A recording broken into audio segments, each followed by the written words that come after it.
Hello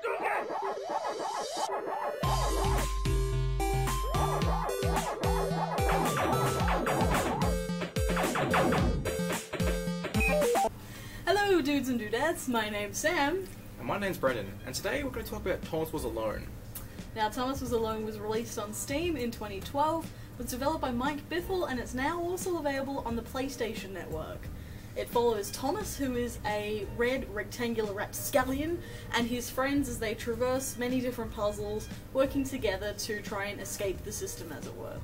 This is a game that focuses heavily on story. It's very minimalistic, but I think that it is a fantastic thing to try and play. And I really don't.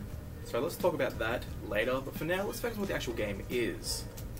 Being a minimalistic puzzle platformer, the graphics are nothing special, but they're very, very fluid. The use of light is very important. The use of shadow when you're moving is, I think, very well done. And whilst the graphics are very understated in this, because it's so minimalistic, it's still pulled off without a hitch. The graphics take a backseat because the story is such a central feature. The graphics don't really need to be anything special, which is good because it ends up accentuating the story even more. Yeah, absolutely. And the same thing happens with the gameplay. As I said before, you control Thomas and his friends, Chris, Laura, a whole host of other characters whose skills range from being able to go into water without dying, to jumping high, jumping low, double jumping, being upside down, a whole host of different wacky things. I think that the puzzles were carried off quite well in this. I think that the interaction between all of the characters was very well done, and I think that the whole thing was very, very fluid as well. And I really don't. The puzzles always come across feeling really simple and easy to get through. It always came down to making a staircase to get through the level, or sometimes maybe moving around characters. But that's all it really boiled down to in the end, and it wasn't very fun to play through. There's no real end to a puzzle that's not puzzling. Exactly. But I digress. The gameplay and the graphics take a backseat to the storyline, and this is really what the crux of Thomas Was Alone is. It's a game that focuses very heavily on the story, and I think they carry it off well. The characterization for me was brilliant. It made me feel feelings for shapes, but I think that it was all very, very well done. The narration by Danny Wallace was absolutely amazing. John decided to press the switch to let the little dots catch up with him. John cared for his new allies. You could tell from the sympathetic expression he'd practiced in the mirror all these years. And I think it was just brilliant all round. For me personally though, the narration was the only saving grace of the game, because the story was there, but it wasn't all that amazing.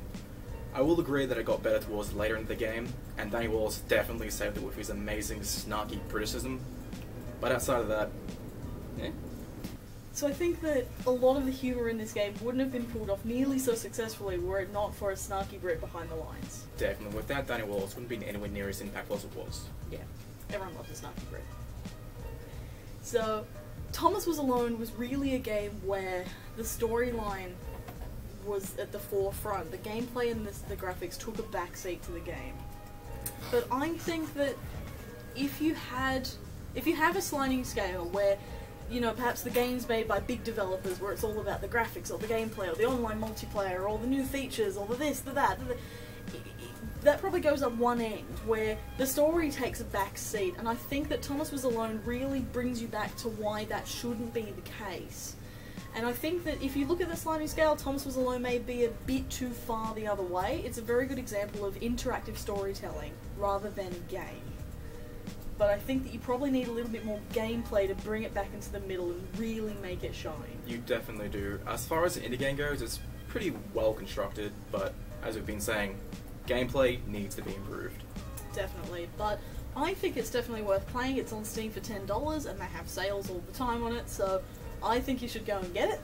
But if you want a game to play, buy something else. Exactly. It's sort of the difference between trying and going and getting a game for $10 and going and getting a movie. If you're gonna go get a rubbish movie, go get Thomas Was Alone instead.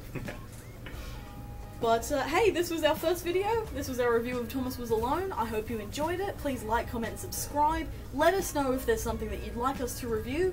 And I hope to see you, or we hope to see you, for the next video. I hope you hope to see us for the next video. Don't die. Unless you can respawn.